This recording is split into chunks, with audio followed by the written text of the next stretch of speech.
So one of the big stories of the 2020 re-election bid by Donald Trump is who that supported him in 2016 no longer has his back. You'll see these profiles about farmers in Iowa, truck drivers. Do they still support the incumbent?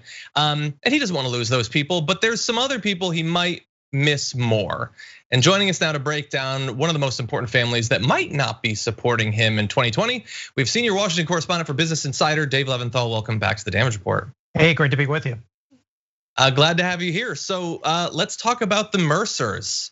How supportive were they in 2016? How important was that support, and what's it looking like for 2020?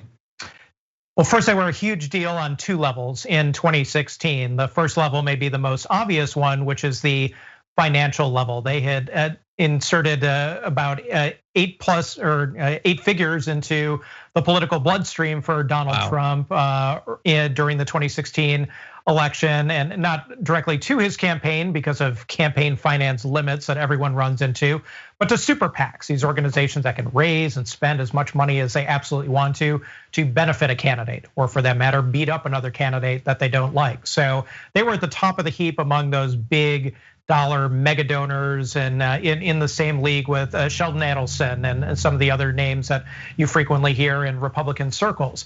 But there was another factor for the Mercers too that made them really some of the most prominent people in Donald Trump's orbit, and that was who they connected Donald Trump with. At this time, 4 years ago, the Mercers were instrumental in bringing aboard Kellyanne Conway to run Donald Trump's campaign for the last 100 days. You might remember a guy by the name of Steve Bannon. Yeah, the Mercers were responsible for him too getting connected with Donald Trump in large part. And then somebody who you don't hear quite as much as the other two, but a gentleman by the name of David Bossie.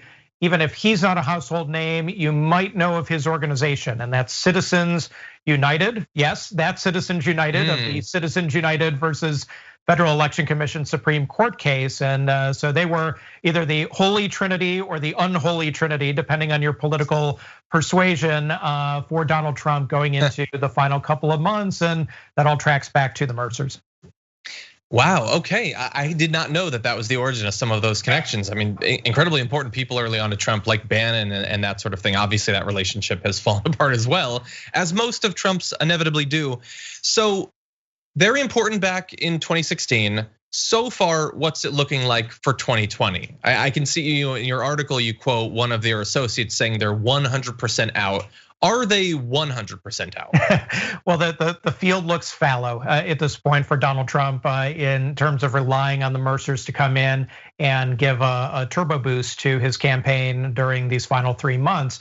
All indications, everyone who I spoke to, and I talked with 5 different associates of the Mercers who know them well in 4 of the cases, have spoken with them recently, either Rebekah, Robert Mercer's daughter, or Robert, the patriarch of the family, who's a billionaire in his own right and incredibly successful businessman. They're out every which way they could be out. They are not helping the campaign materially. They are not helping the campaign financially. The only indication that they were going to help Trump at all came early in the year in February when Robert Mercer made a contribution to what's called a joint fundraising committee of the Republican Party, which divvies up money to all different types of political groups, including the Trump campaign. So really all Donald Trump has to show from the Mercers this election cycle is $5,600, which of course is a tiny fraction of what he was worth to Donald Trump back in 2016. So yeah, don't expect them to get in. Of course, anything can happen. People can change their minds, but if you're a betting person, then bet against the Mercers getting in.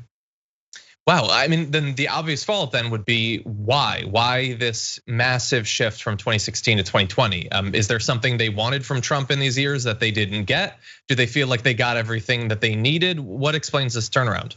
Our reporting indicates a couple of reasons. Number one, Donald Trump himself. The Mercers are very private, They are very quiet. They don't seek the spotlight, even if they have given money to those who do seek the spotlight. And Donald Trump has said things, Donald Trump has done things that would seem to conflict with some of the orthodoxy, politically speaking, of the Mercers. That might be in foreign affairs for sure, definitely when it comes to immigration. Really, the indication that we got of that came in 2018 when the Mercers, or Rebekah Mercer specifically, wrote a letter to the Wall Street Journal and talked about some of her beliefs that seemed at the time to very much either conflict with Donald Trump's beliefs or at least you could sense some dissonance there too. Also too, a lot of the people who the Mercers had been supporting, Steve Bannon, also too John Bolton, the national security advisor for Donald Trump for about 18 months. Those are Mercer people. Bolton's a big Mercer person, and both of them flamed out. Kellyanne Conway really is the only person who remains firmly, squarely in Donald Trump's not only orbit, but inner sanctum. So there were some kind of personnel rifts, in personality rifts that you had there too. Also, we talked about gambling just a moment ago. Well, Robert Mercer, he's a big poker player, okay? And he likes to make good bets. He's made great bets on business. He's made great bets in the past on politics.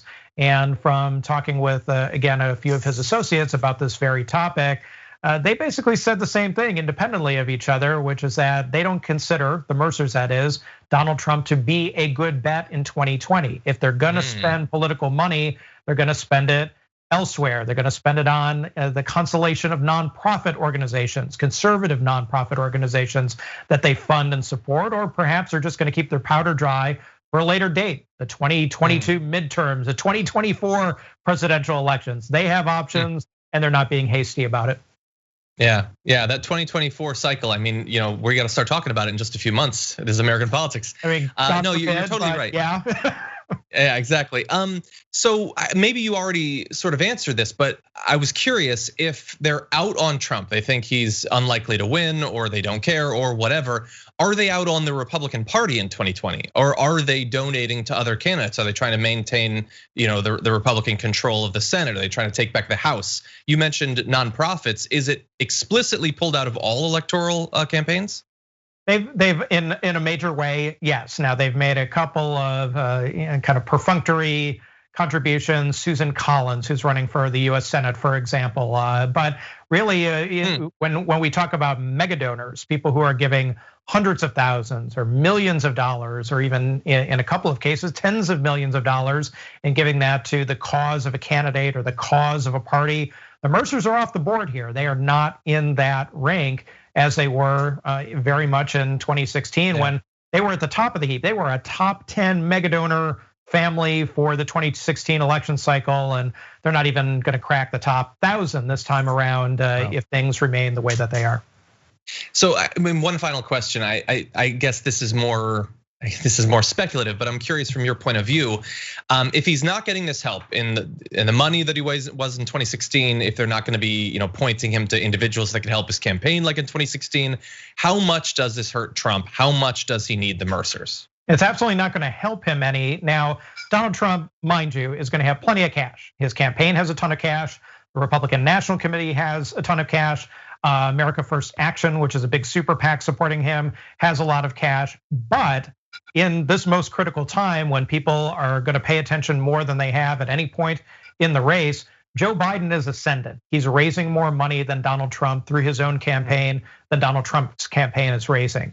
The super PACs and other outside organizations that are supporting Joe Biden, they're raising more money than the money that's coming in Trump's analogous super PACs. So, hey, this is crunch time right now. Donald Trump is on the slide. Biden is going up when it comes to money. And that's not where you want to be if you're going to be in a tight race. And also too, of course, John, the poll numbers are going the wrong way for Donald Trump. So if he's going to make a comeback and try to close some of those polls, well, he's going to need a lot of money to do it in order to convince people that he's somebody who deserves a second term.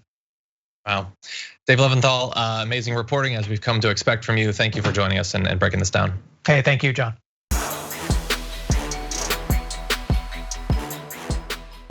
For more political news breakdowns, interviews, stories of activism, and me trying my hardest to care about the occasional big celebrity news story, subscribe to our YouTube channel at youtube.com/thedamagereport. And you can ring the bell wherever it is so you don't miss anything.